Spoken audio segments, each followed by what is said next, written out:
I'll be explaining about hashing. But before knowing what is hashing, we have to know that why we need hashing in spite of having other data structures like array, tree, linked list. Okay, so consider that you want to design a system which will have the details of a person. Okay, it can be phone number, name, and their private details. So suppose these are the things which a person can give as an input in the system, and what that system will do, it will store it, and the moment the person want to access their details, he can access it. Okay, so suppose you want to design a system. So if we see that there are various data structures by which we can store the data in an organized form, as well as we can access it in linear time or in logarithmic time. So if suppose I want to store this data, and the unique key will be my phone number, as we know that each person is having its phone number which will be unique in nature. Okay, so we will have phone number as our unique key, and with the help of this phone number we are going to access the person's private data. Okay, person's private data. So suppose like person A, B, C, D, they came, and what they did, they registered in this system, and they as an input they have given their phone numbers and their private data in order to pro- provide the protection to their data. Okay, so suppose person A again come and he want to modify the data, or he want to change the data, just like a database system. So he needs to give his phone number, and with the help of the phone number we can access person A's record. So phone number can act as a unique key in this system. Okay, it can act as a unique key in this system.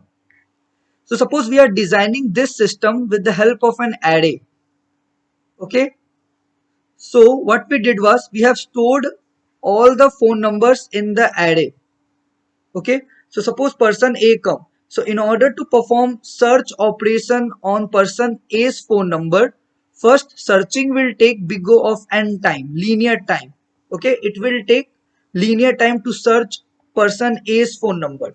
After having A's phone number, in array we are storing the pointer which will have the address of another location, where a private data is there, where A's private data is stored. So in order to search phone number, it's taking big O of n time, linear time.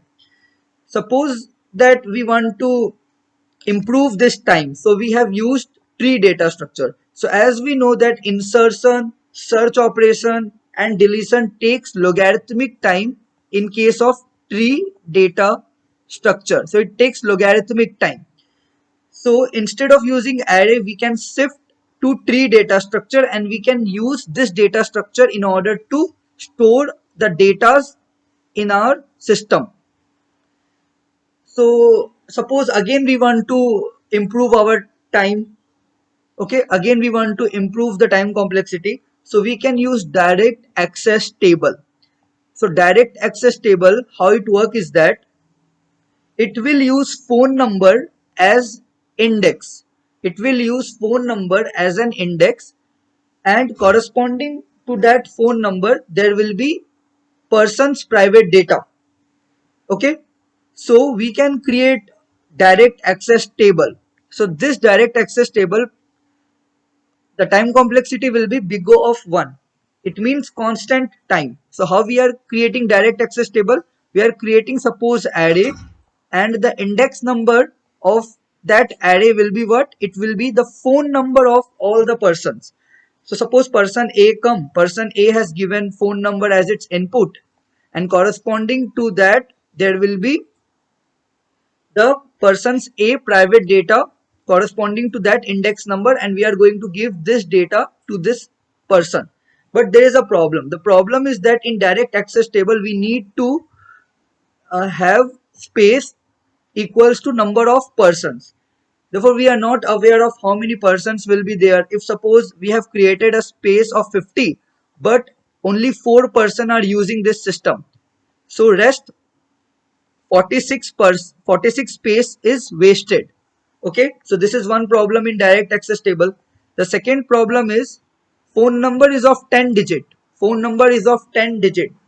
So if we are making this phone number as an index number of this array, so there are no data structure that is used to store this phone number because of its length of the digits. So it's very difficult to store this phone number as key. Okay, so we have tried array data structure, tree data structure, and direct access table. Array is providing big O and time complexity. Tree is providing logarithmic time. Direct access table is providing constant time, but still there are problem in direct access table, that is wastage of space and storing phone number as a index of the array because the digits of phone number is 10. So what we can do is that we can use hashing. Okay, we can use hashing. So phone number is nothing but it can act as a key. So hashing uses key and value pair and it stores data which will be the value, and corresponding to the data there will be a unique key which helps to access the data. So in our system phone number can be key and data, private data of the person can be value. It's a value. Okay, so in direct access table the problem was that the length of the phone number is more, it's higher as compared to data structures that stores the data. Okay, so what we can do is that we can take the key, we can use some mathematical function and we can reduce the length of the key to a smaller value. Suppose the length of the key is 1000. Okay, it's 1000. So it's very difficult to store 1000 digit number as a key. So what we can do, we can convert this larger value to a smaller value, and that smaller value is known as hash value, because we are using hash function in order to convert larger value to a smaller value. Now with the help of the smaller value we can create a table where the new key will be hash value, which will be the smaller value, and person's data will be the value. Okay, so this is known as hashing. So hashing means we are getting the key and that key is useful for accessing the data, but the length of the key is more, so we need to convert that bigger number to a smaller number, and conversion of bigger number to a smaller number needs a function, and that function is known as a hash function. Okay, it can be modulus operator, multiplication, addition, lots of arithmetic operators can be used to create this hash function. But right now the main thing is we are taking key which is of bigger number, using hash function, converting that key to a smaller value. Now smaller value can easily be stored, and with the help of the smaller value we can access person's private data. So the combination of using this hash function, which is converting key to hash value, and hash table is known as hashing. Using hash function and hash table provides efficiency in accessing and retrieving data. So by using hash data structure, it will be better to construct or to design this system. So this is known as hashing mechanism. If we compare hash data structure with all other data structures, we find that in order to perform basic operations like search, insert, and delete, hashing data structure takes constant time complexity, like big O of 1. In array, it generally takes linear time. In tree, it takes logarithmic time. And in linked list also, it takes linear time.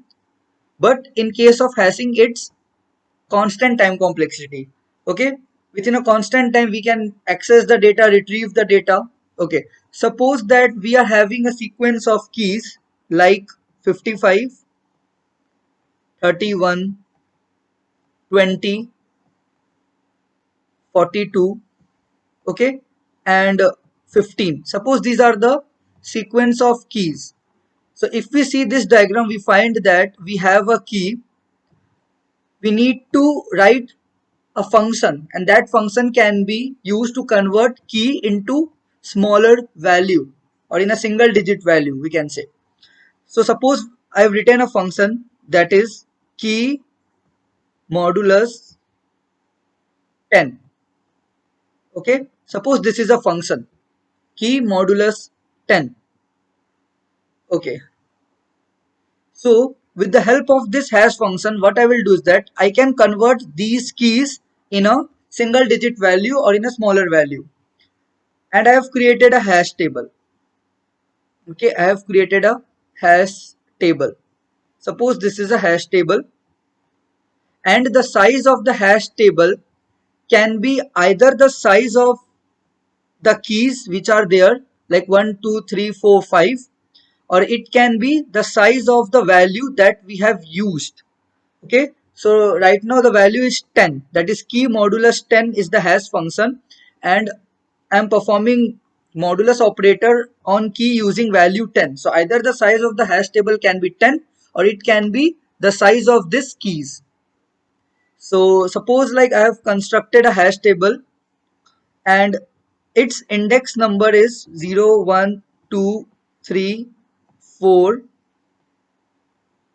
up to 10. So the size of this table is suppose 10.